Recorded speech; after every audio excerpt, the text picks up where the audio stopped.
What's up, what's up, what's up? My name is Malcolm. Welcome back to Pitchside, where we discuss the biggest moments and the hottest trends in world football. If you're new to the channel, make sure to hit the subscribe button and click the notification bell so that you don't miss any of our future uploads. If you've been living under a rock and haven't heard yet, Manchester City have been banned from UEFA competitions for the next 2 seasons. You might be asking, why am I smiling so much?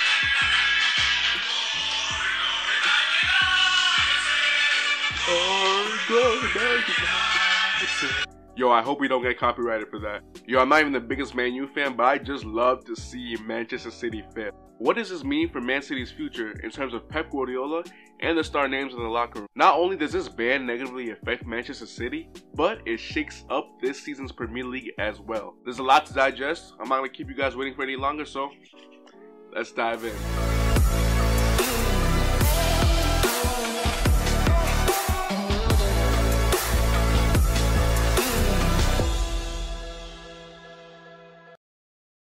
On Valentine's Day, UEFA had put out a statement where they had found Manchester City guilty of committing serious breaches in its licensing and financial fair play regulations. UEFA have charged Man City with overstating its sponsorship revenue in its accounts and in the break-even information submitted to UEFA from 2012 and 2016.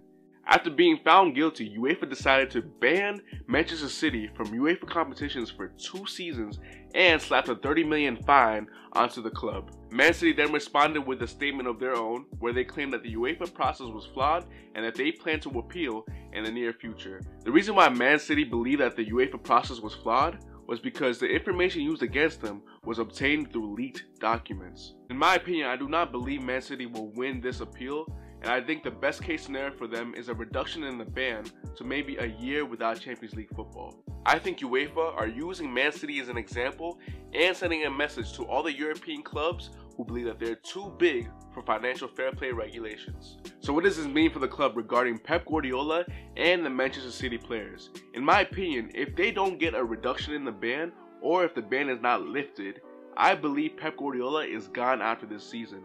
This ban is a final nail in the coffin for Pep Guardiola, and it almost guarantees that we will be seeing him in another club in the near future. Pep Guardiola leaving isn't the only thing Manchester City have to worry about.